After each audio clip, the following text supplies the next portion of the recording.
Good morning and welcome to this course on travel writing and the first lecture on of the five lectures on travel writing that we have planned regarding its theory.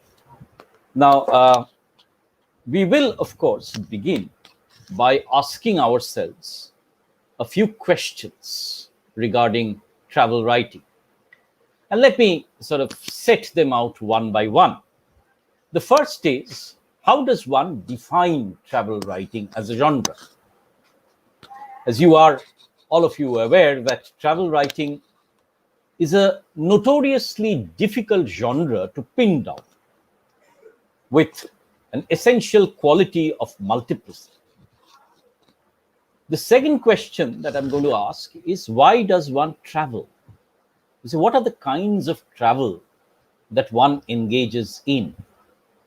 Most of you are aware that it can be for the sake of pleasure, it can be for the sake of pilgrimage.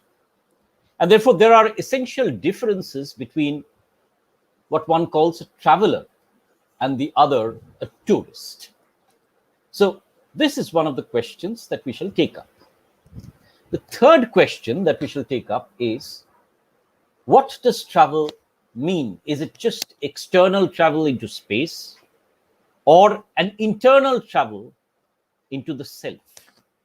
To what extent is travel writing a record? To what extent is travel writing an engagement with the self? The next question that I'm going to ask is whether technology and modernity make travel an essentially modern form of exploration of the self. And finally, we'll talk about the reception of travel writing and its writing and its reception. Right? So when did travel writing establish itself as a genre? And what has it been in its critical reception across the centuries? So we've got a gamut of questions which to pose, and I'll launch straight away into the definition of travel. Now, most of you are aware that to travel is to make a journey and a movement through space. Now, this movement and travel essentially signifies movement from one place to the other.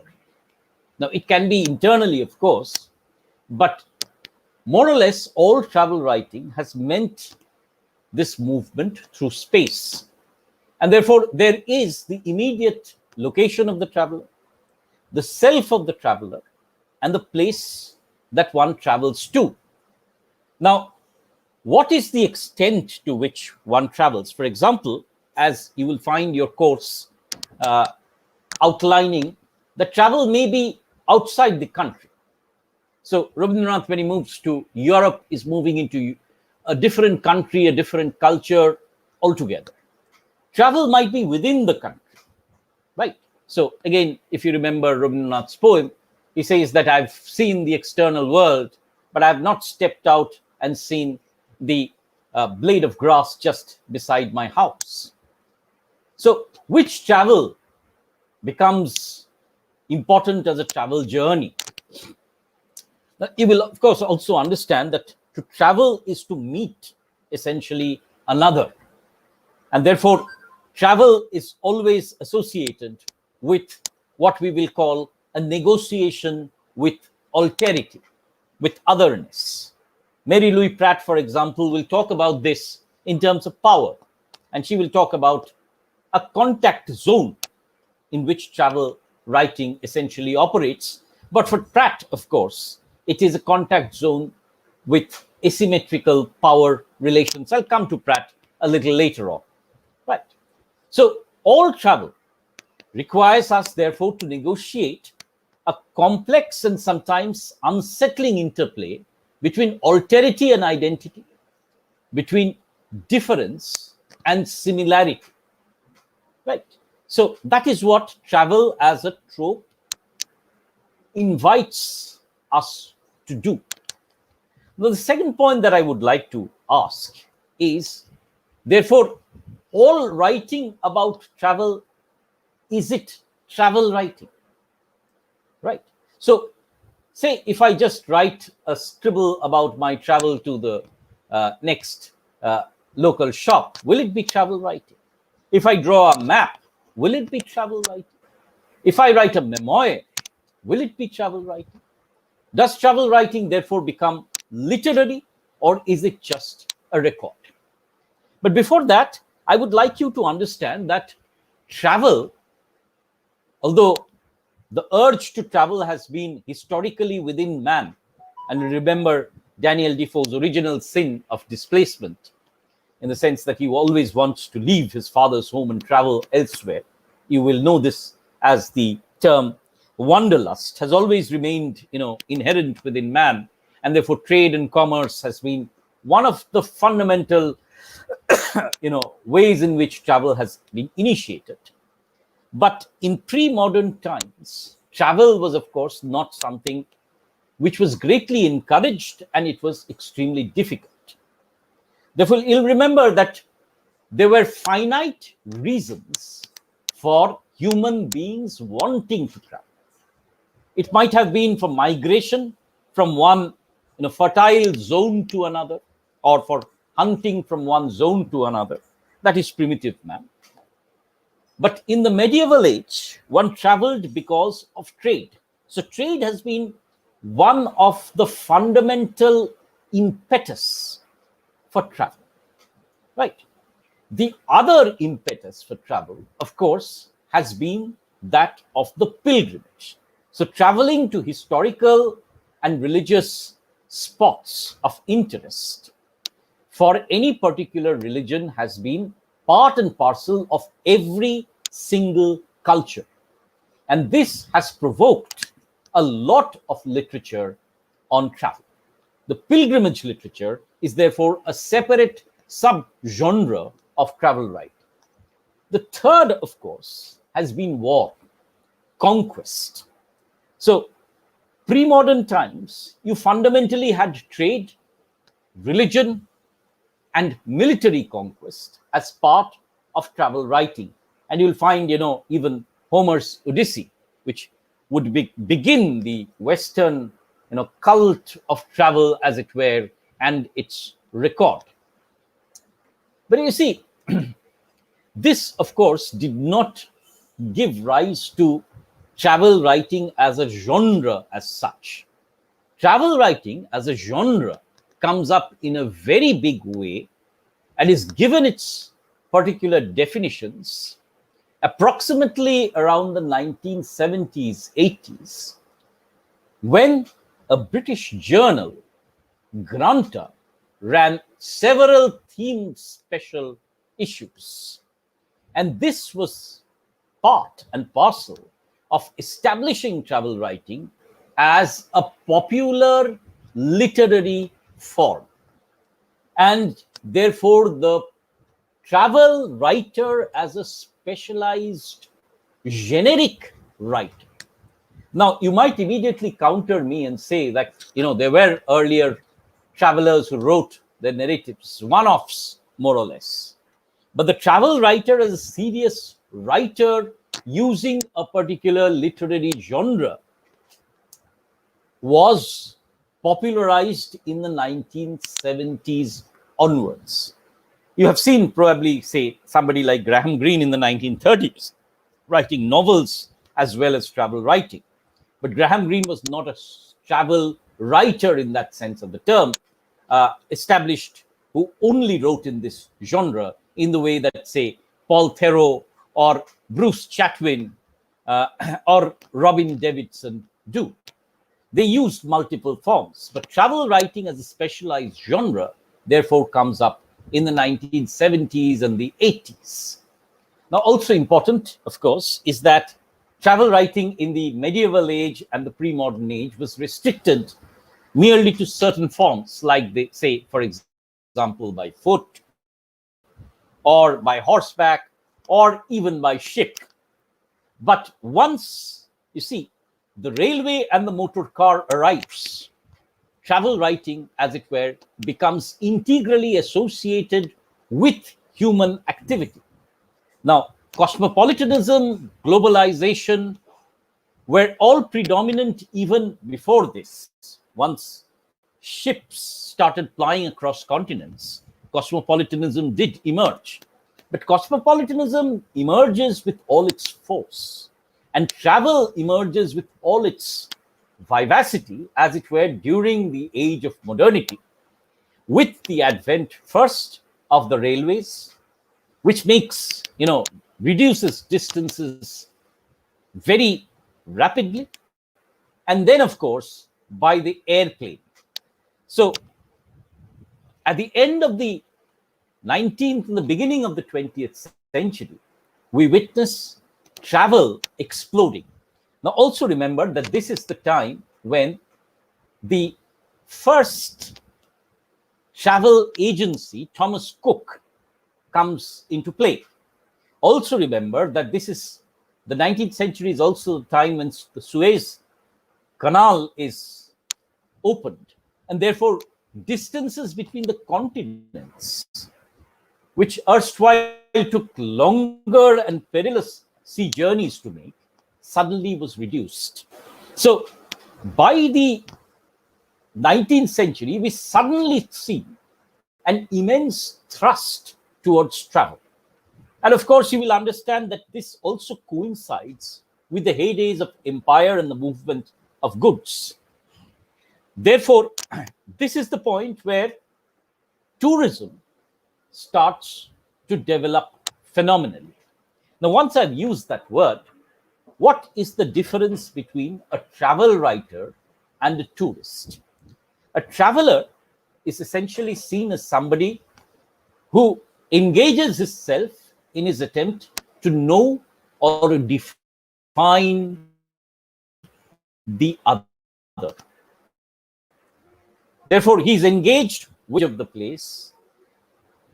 He does not have a set itinerary, as it were. He moves around the place trying to explore the culture. A traveler also engages in some of these cultural markers like food, clothing, and others. Therefore, his intention is to familiarize himself with an alternative culture. Now, the tourist, on the other hand, is somebody who has a rigid and fixed itinerary. He restricts himself to particular spots which are visited over and over again by similar tourists. He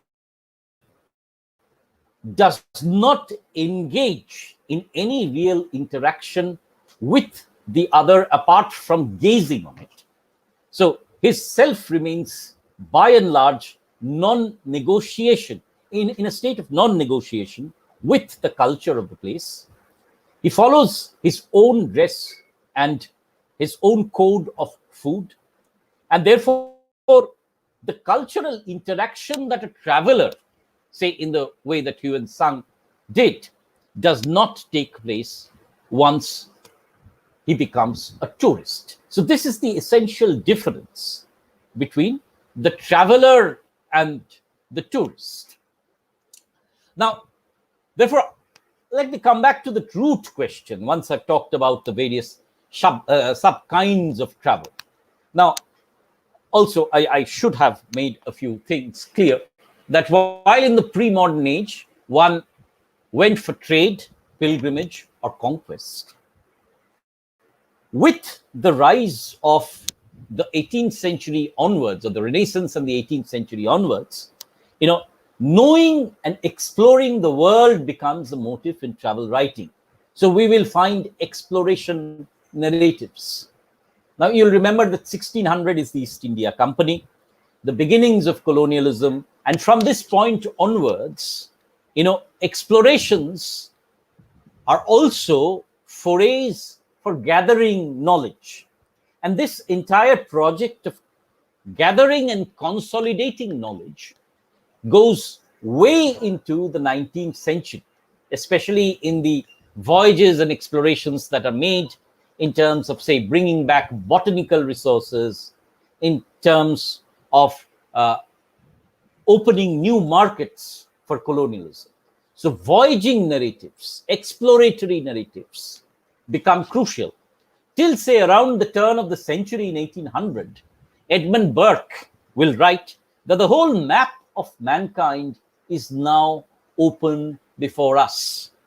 So the entire map of mankind becomes the project of the voyages and discoveries that are engaged with by the colonial Europeans during the 18th century. But also remember that there's another kind of travel going on in the 18th century, and this is travel within the continent of Europe. So travel, as Bacon once pointed out, is also a means of broadening the mind and seen as a process of education. Therefore, the young men of the 18th century are sent to the grand tour of Europe. Now, this is once again, you see, a point of time when tourism is taking place. In fact, the word tourist is used for the first time in the 18th century. So, tourism, the grand tour, as part of the pedagogic educational program of the development of the self of the European man, as it were, takes place in the 18th century. So we have different motives of travel now. We have one, travel which is meant to explore new lands, to map new lands, to know new cultures. And this is also when you will find that a new form of knowledge comes into the making, and that is ethnography. Now, you will remember that professional ethnographers, while they are more recent phenomenon, ethnography was integrally related to travel writing. In fact, all early ethnographers were basically travel writers. So the form, in defining the culture of a place, in defining the appearance of human beings, in defining the social practices of certain cultures, fundamentally engages in a cross between travel writing and ethnography. So travel writing exists in a liminal space, as it were. Its relationship with other forms I'll come to by the by.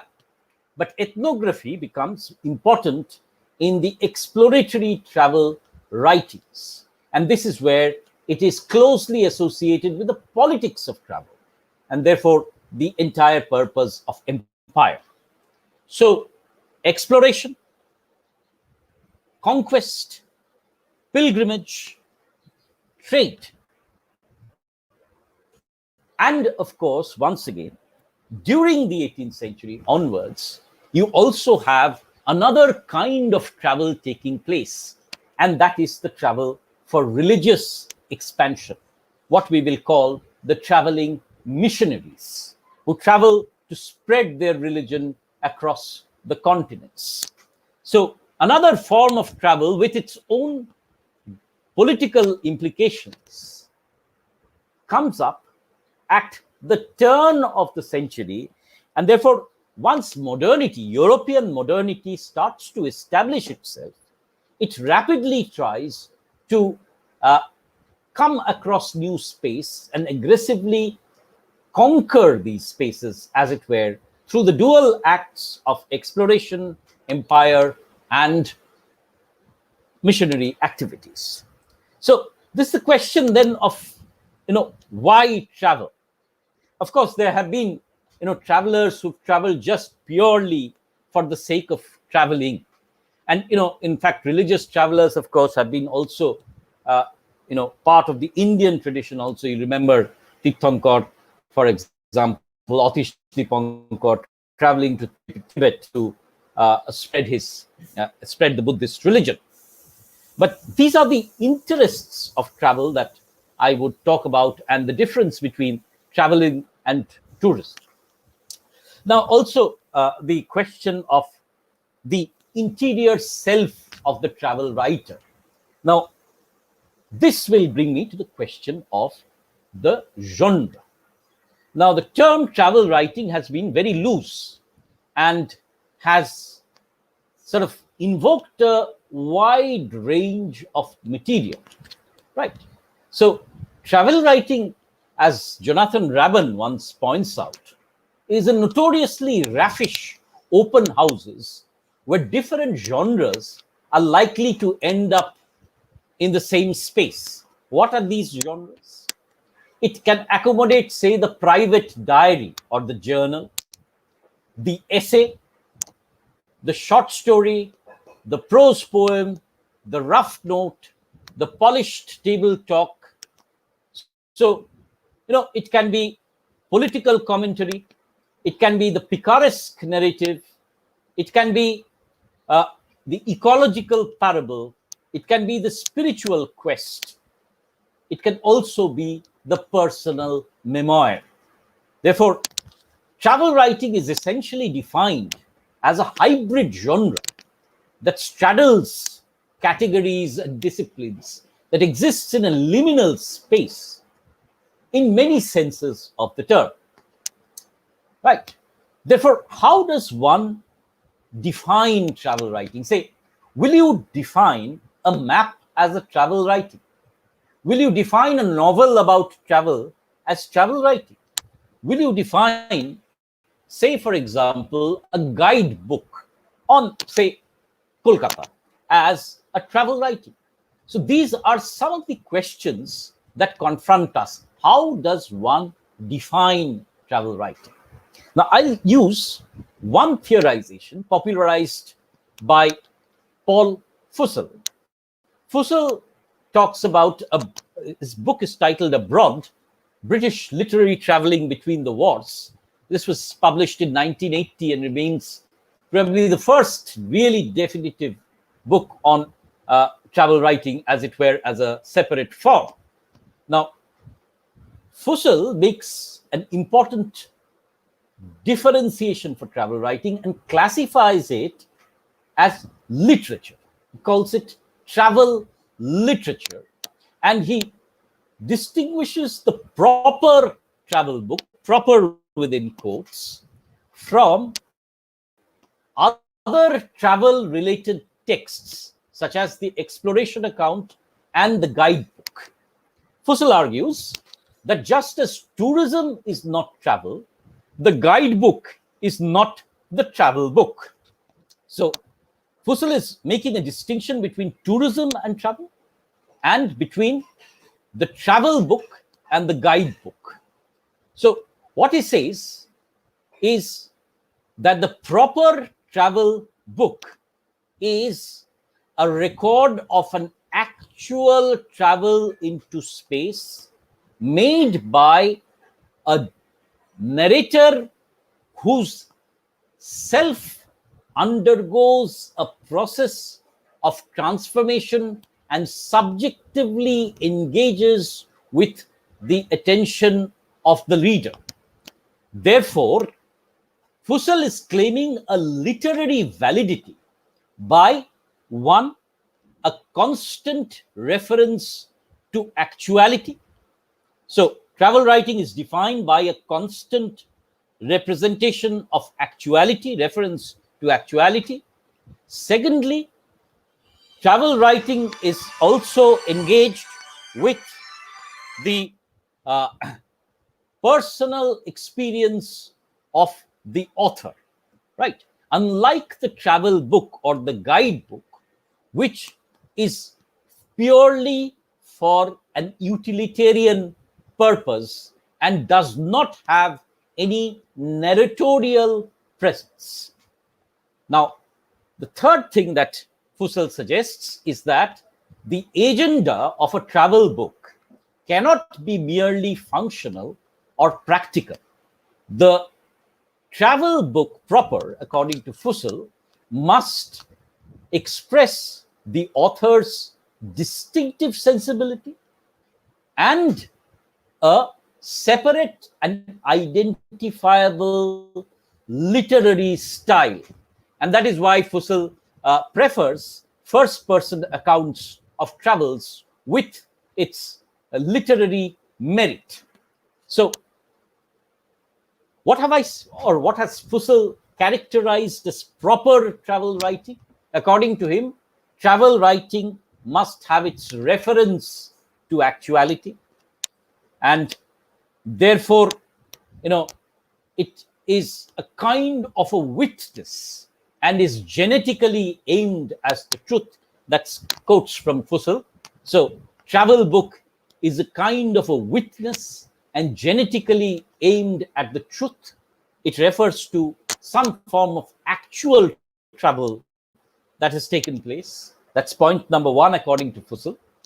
Second point is that it does not merely give us itineraries and places, but also expresses the selfhood of the traveler. So it talks about two journeys. One, the journey in space, and the journey within the self of the narrator.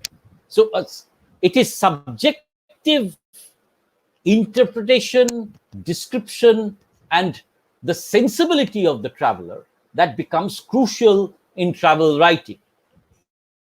The third point that Fussell makes is that because of this specific individual subjectivity, that every travel writing will be marked by its own distinctive style.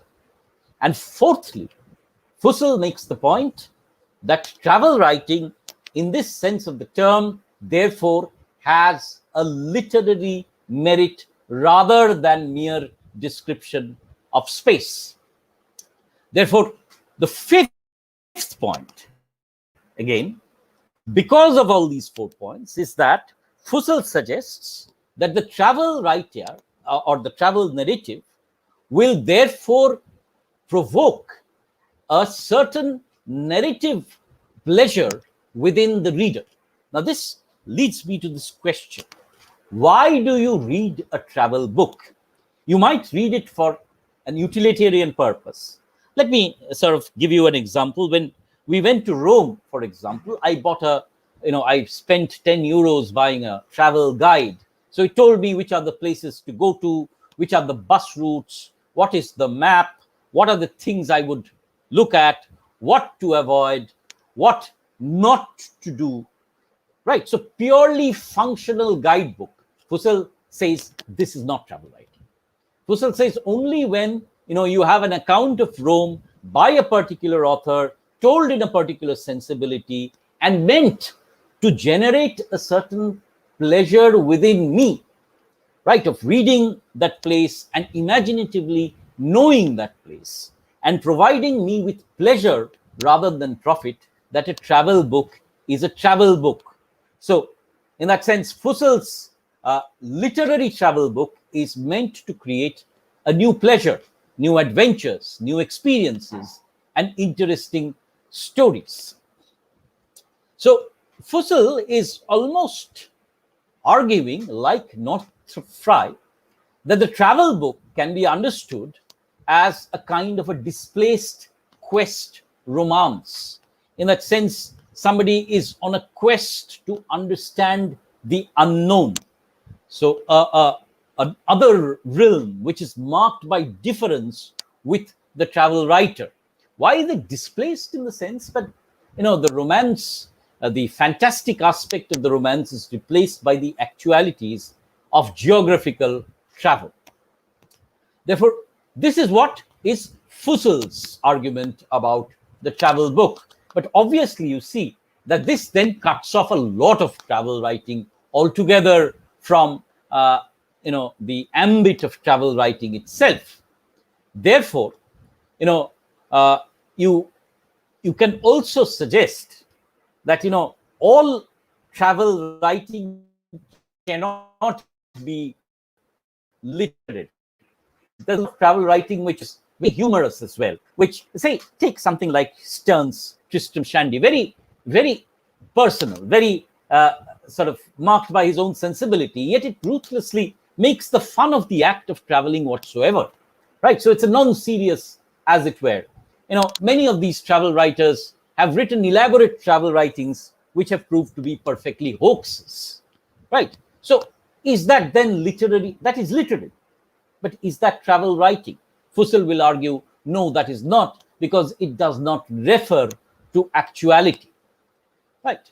Now, therefore, these are some of the problems of Fussell's definition. Of course, you will understand that it takes away immediately a whole sort of subsection of travel writing whatsoever.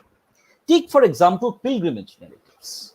If you take pilgrimage narratives written in the pre-modern ages, you will find that more or less all of them follow the same archetypal pattern, use the same biblical quotations, and therefore there is very little to distinguish between them.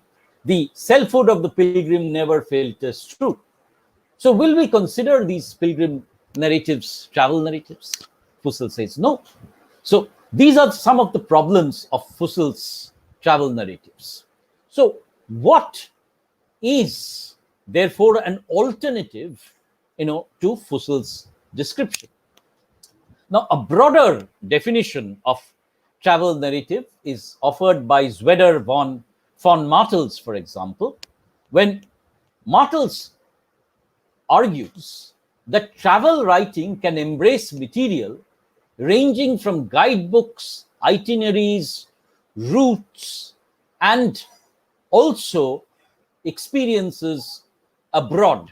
And therefore, he suggests that travel writing and guidebooks are actually one and the same.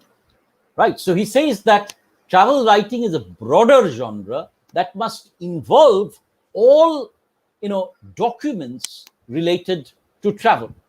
Now, this is taken forward by Michael Surteau, for example, and Michael Surteau suggests that anything that is written on travel is travel writing. Right?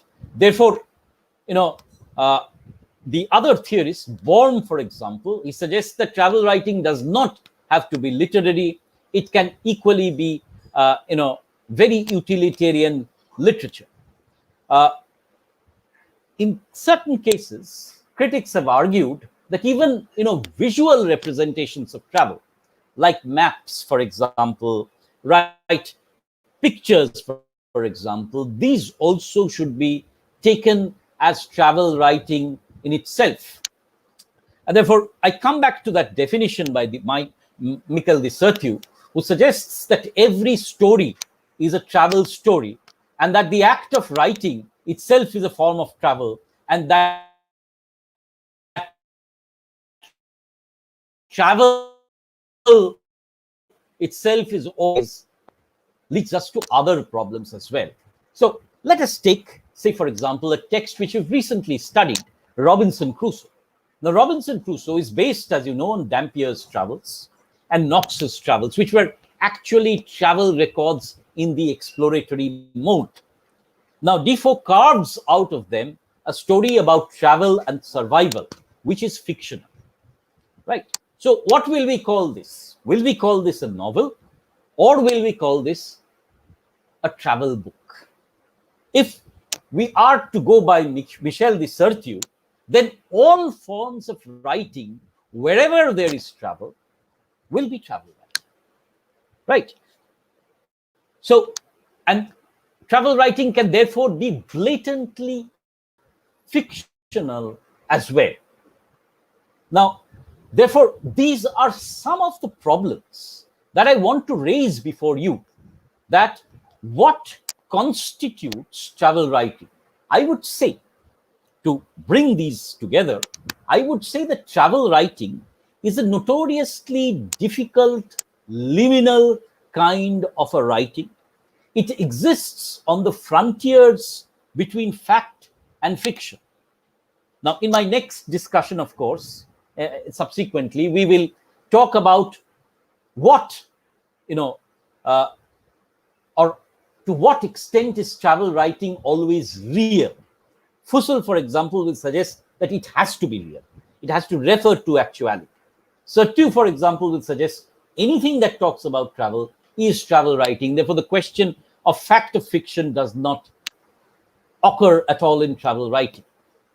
So it exists within that liminal space between fact and fiction. The second liminality that it occupies is between the self, between subjectivity and objectivity. See, if a guidebook is defined, it is purely objective. But if a travel account, which is in the form of a memoir, is defined, then it is purely subjective. So travel writing can exist within these two poles, within that liminal space. And finally, you will also see that travel writing can exist between literary on the one hand and purely utilitarian on the other hand. So travel writing is notoriously difficult in that sense that it embraces within itself factuality and fictionality. In fact, you will, of course, have the idea that any travel writer, of course, leaves away part of his travel and incorporates only certain details. Therefore, travel writing is always fictional to that sense. It is always selectively truthful. But whatever that may be, postmodern travel writing, for example, talks about journeys into fantastic landscapes and blends the magical with the real. And therefore, questions the category of writing. So it exists on that liminal space. Secondly, the expression of the self within the fictional. That too is something that is problematized, say, as early as Sterne, in the parody of how we represent the self in travel writing. And of course, the literary and the non-literary have always been categories that have been deeply questioned in terms of travel writing. So, it's therefore this problematization of a definition that makes travel writing, borrow strategies of different genres. Say, for example, take somebody like Clifford Geertz, who talks about thick description of ethnography, which creeps into travel writing. Say, for example, the form of the memoir, and self-expression, which creeps into travel writing. Say, for example, blatantly fictional fantasy landscapes and descriptions. You all have done your Gulliver's Travels, and you all have taken a look at Moore's Utopia, all of which are brilliant travel narratives, but they are untruthful and parodic, right? Therefore, also take something like, say, a diary, which can say something like Gay's Trivia, which is his recordings of his movement through London. Now that brings me to another question. Is travel writing necessarily prose? Critics have argued, for example, that the Odyssey is travel writing, and therefore it can be equally in poetry. I referred to Gay's Trivia of the night walks in London, which would have equally been poetic. Therefore, travel writing can also exist both within poetry and prose. And therefore, when we take a look at travel writing, we'll see that it is notoriously amorphous. It eludes any particular definitions completely, and it exists on the liminalities of a lot of genres, of a lot of these issues of truth and fiction, and of these issues of the literary and the non-literary. Now, therefore, the last question that I shall take a look at is, therefore, why do we read travel writing? Is travel writing a way of, taking pleasure in the wanderlust that exists within all of us? Is travel writing a way of knowing unfamiliar cultures and alterity? Is travel writing dedicated towards awe, wonder, and strangeness? Is travel writing in the form of a pilgrimage, knowing and reiterating the places and contexts of our own beliefs? Is travel writing into the familiar? And that is also another form of travel writing that we know, a way of defamiliarizing our familiar contexts. Is reading something like Gulliver's Travels, which we realize is a hoax, a way of looking at the parody of travel writing? So travel writers have multiple intentions located within their travel writings. Travel readers equally have their multiple concerns while they engage with the travel writings that they face. So it is in this multiplicity, in this bewildering, as it were, maze of writings and intentions that we can locate travel writing. And therefore, any one theorization on travel writing would be extremely precarious, to say the least. We cannot say that this is the one definition of travel writing, like Fussell does, or say Martel does.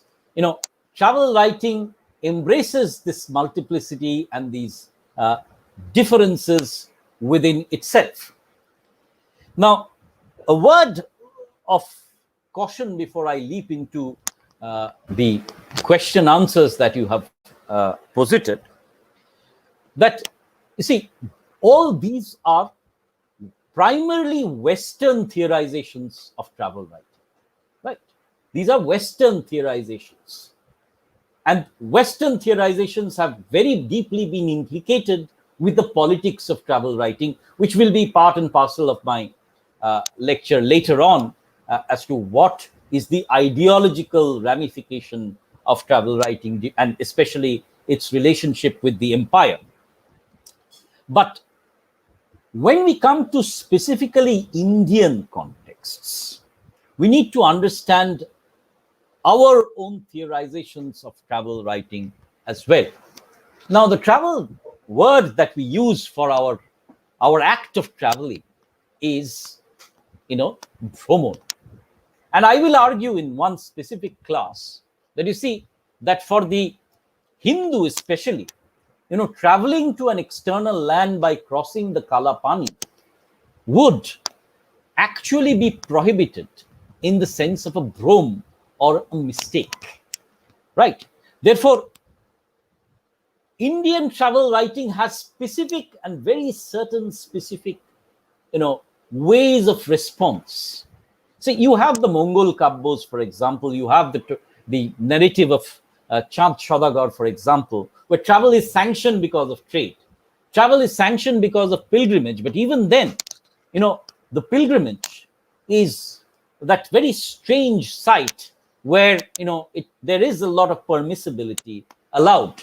But apart from that, travel to an alternative land, to beyond the Kalapani to Europe, would be something that would be quite prohibited, right? At the same time, once colonialism ends, then the Indian heterogeneity in terms of landscape, in terms of different kinds of cultures, sort of propels us towards traveling. And you'll see, different categories of people traveling: Bengalis, Marwaris, Gujaratis, each traveling with their own kind of retinue, food, and the vast Indian railway network, which has provoked enormous traveling. Now, the other question, which of course I should have asked, and I did not, and I apologize for that oversight, is this question of gender and travel writing. Do women travel differently than men? Does their gaze and we'll talk about this traveler's gaze linked intrinsically with his self and positionality? For example, the Western gaze of the Crusoesque traveler who looks at the vast landscape as his own property, or the explorer who will gaze only at certain particular aspects of the territory? Is the gaze of the female traveler any different from the gaze of the male traveler? Is there a gendered way of travel writing?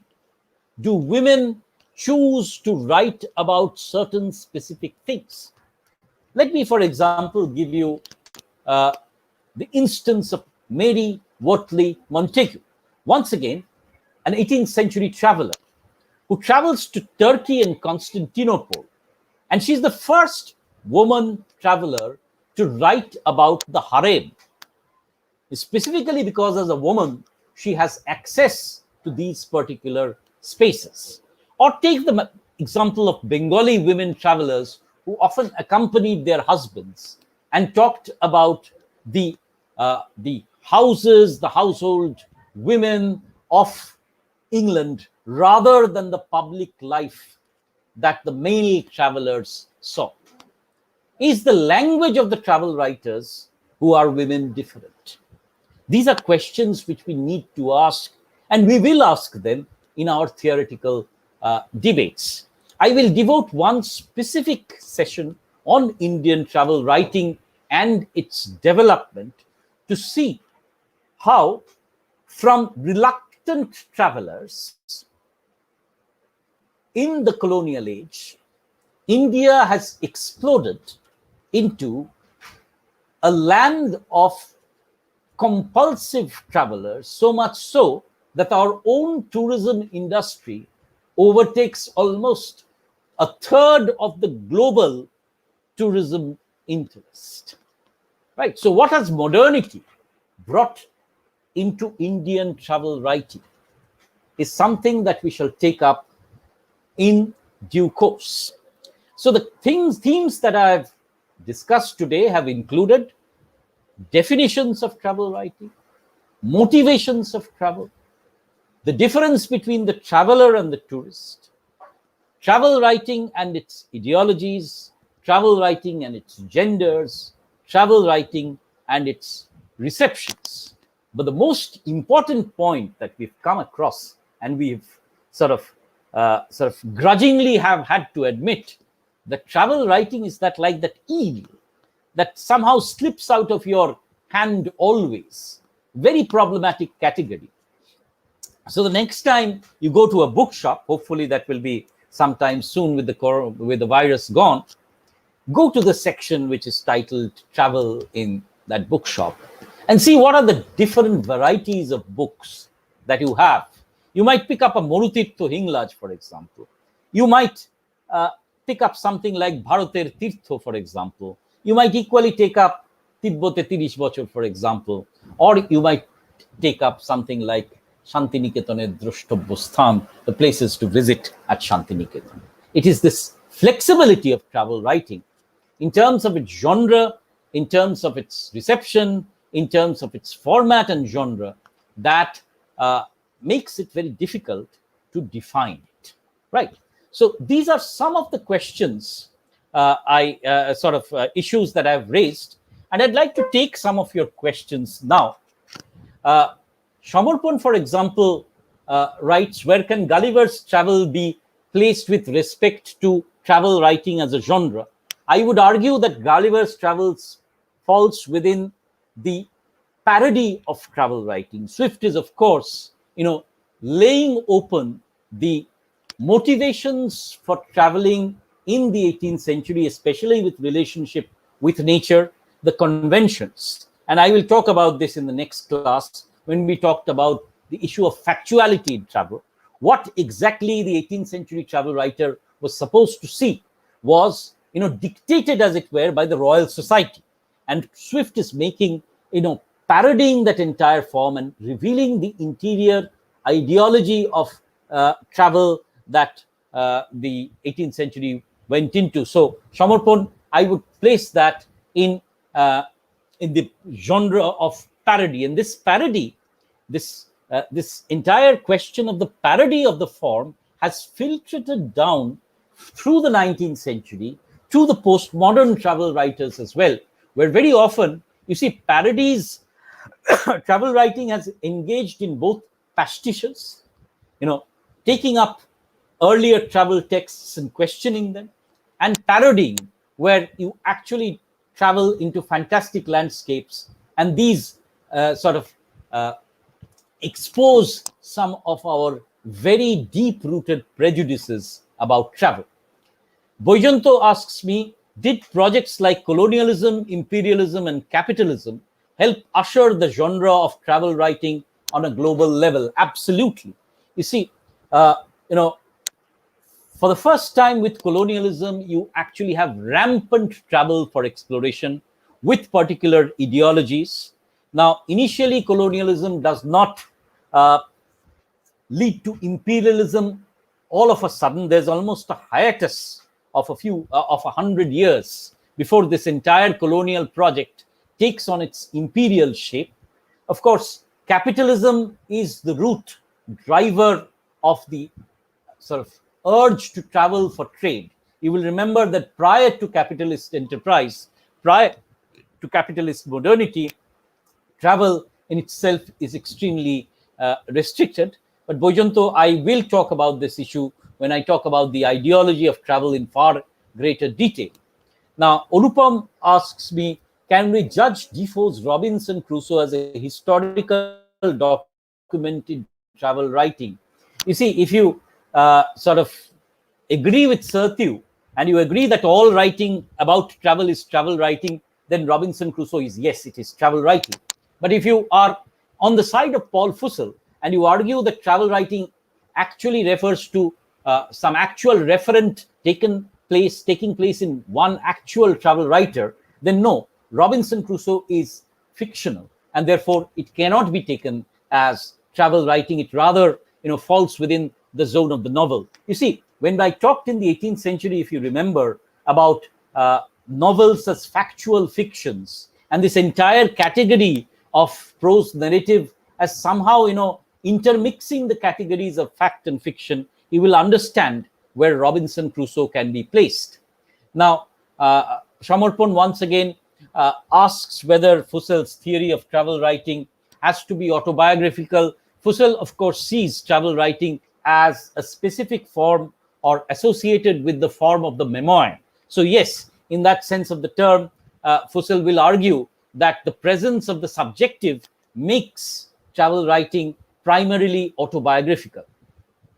Boyjanti asks me, if fictional travel accounts are counted as travel literature, right, shouldn't it also adhere to Fussell's idea of opening new imaginations and pleasures? True, but Boyjanto, please remember that this actual referent of travel writing sort of precludes fictional travel accounts from being considered as travel writings. So there's a contradiction there between the two ideas. While Fussell talks about imaginative pleasure, he also talks about a real traveler who is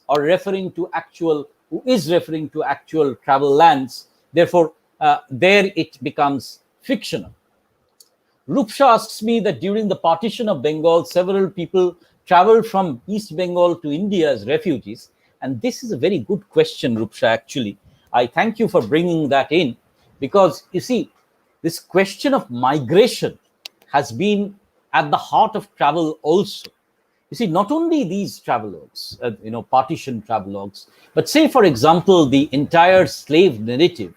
If you read those slave narratives, an essential part of that slave narrative is the crossing over, is the account of the crossing over. And I can give you the narrative of Olaudah Equiano, which again now has been sort of realized that Olaudah Equiano was making it all up.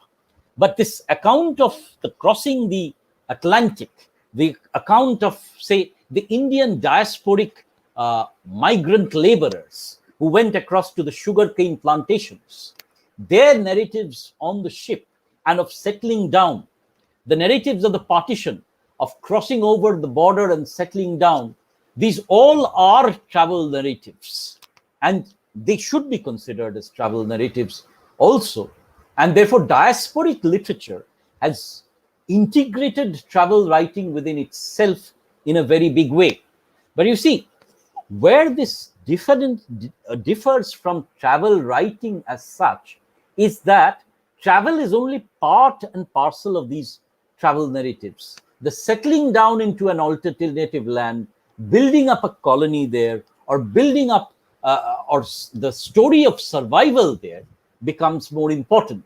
In the case of partition, for example, it's the violence that is involved, this unsettling aspect of the partition, that becomes the thrust of the story. But yes, if you consider Martel's definition, then definitely these might be considered, as aspects of travel writing. You see, Rupsha and Boijanto and Samarpon, and the rest of the class, the problem lies in the fact that travel writing is such an amorphous genre that you can draw parts of any narrative within the form of travel narrative. But for our sake, I can't therefore bring in something like, say, a diasporic narrative. I can't bring in a migration narrative. I can't bring in Robinson Crusoe here. For the sake of narrowing down the genre, I have taken as travel narrative something that involves spatial travel from one location to other. I have taken something that involves a reference to actuality, in the sense that there is a traveler who is narrating an actual travel. And I have taken, different perspectives of these travelers. For example, when I take, say, somebody like Rabindranath, he's recording his first impression of the journey to Europe.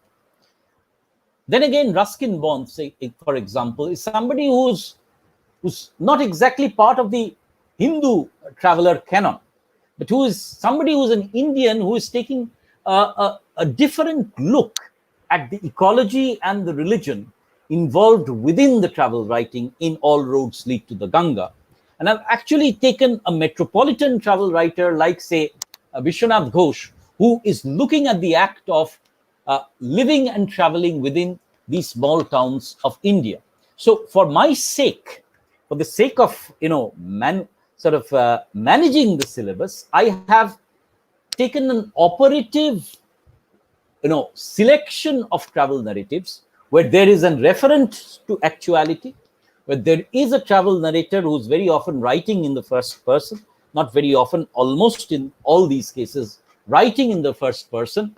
And therefore, I have taken out the fictionality altogether from this category, because we have dispersed it across the different separate segments of the syllabus. Now, Samarpon asks me an important question. For a reader of travel writing, what is more significant, the place of the travel or the traveler itself who writes the travelogue?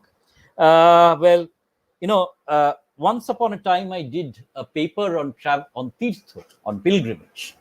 And you see, pilgrimage is, Tirtho, that is, it's a very problematic word also in Bangla. You say, this is a Tirtho, is a noun. So there the place becomes important. Ar ami tirthe jacchi, I'm going on a tirtho.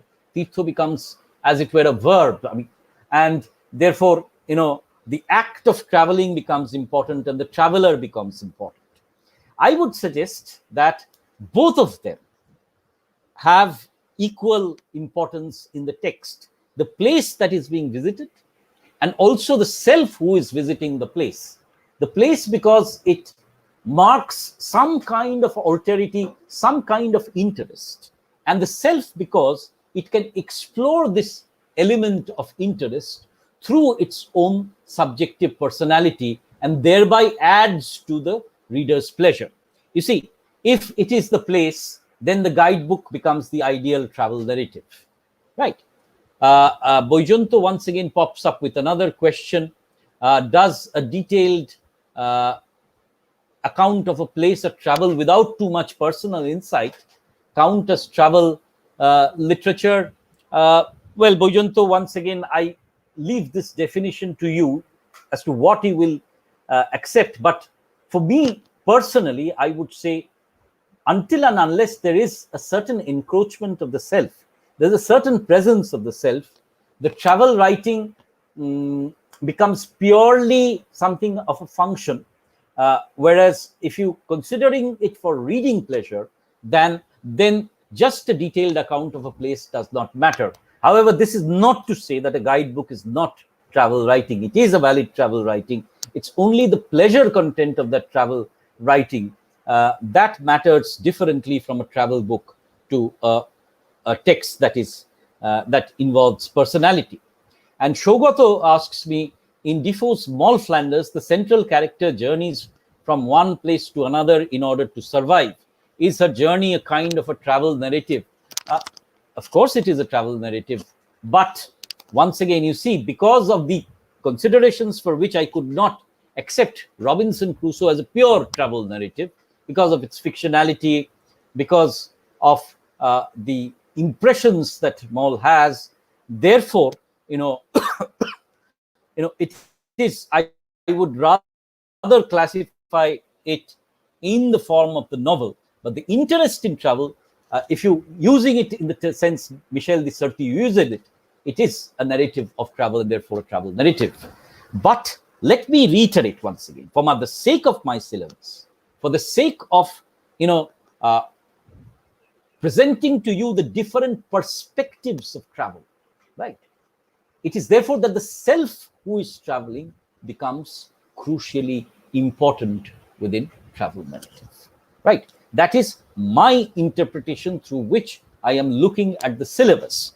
Now, I will, of course, put all these questions once again to a very interesting panel which I've set up. As I said, Professor Jayati Gupta from Presidency College, Pramod Nair from Hyderabad Central University, and I'm looking at also bringing in 2 or 3 other people. Vishwanath Ghosh, of course, is a writer who is part of your syllabus, and he will be part of our course. So you can put these questions to him also when we sort of engage with the theoretical considerations of travel writing from different perspectives. I will, of course, it's almost an hour that we have started, and I see that, the psychological travel. Okay, so there are some of the other questions coming in from Prerona. Prerona asks, migrant be called a traveler? Of course, he can be called a traveler. And migration has provoked some of the most fundamental travel narratives, especially in modern times. So we will have to take the migrant as a travel narrator. The eagerness on part of the traveler to mix and interact. And we look at mass migration after partition, people were forced to move. Then who engages with whom? You see, this engagement is on a far greater scale, but even migration, we lump it together as one kind of a travel, but every migrant story might be different in that sense of the term. We'll engage with this question about partition, I think, because there's a lot of things that have come up in a separate discussion later on. I will leave that for today. Shamarpon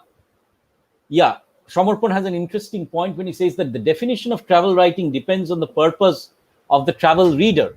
Also, Shamarpon, that's a very author-centered definition. I would say also on the travel reader, on the purpose of the travel reader. I'm sorry, that's a good way of putting it. Yes, why am I reading travel writing? Say when I'm going to Rome and picking up a travel book, I have a different purpose. When I'm sitting cushioned on my chair and reading something of a Shikar narrative, then my purpose is different. So you're right there. I agree with you. And psychological travel, well, I have an entire class on the question of the self in travel writing. So Siddheshwar, I will come to your question, I say, in the 3rd class of this 5 lecture format. Right. Okay, so thank you for your questions. I hope I have problematized the issue of travel writing adequately. And I hope that the next time you see a travel narrative, you will try and figure out the different ways in which it seeks to sort of define the genre in its own unique way. Right. So thank you for attending. Now, tomorrow we'll talk about this question of fact and fiction in some greater detail, and we will discuss a kind of a history of the Western travel narrative from antiquity to, as it were, to the postmodern times. And I'll take a few travel narratives and try and engage with these questions that you have put. Thank you very much for having attended the class, and I look forward to seeing you once again tomorrow at 10:30 a.m. Thank you.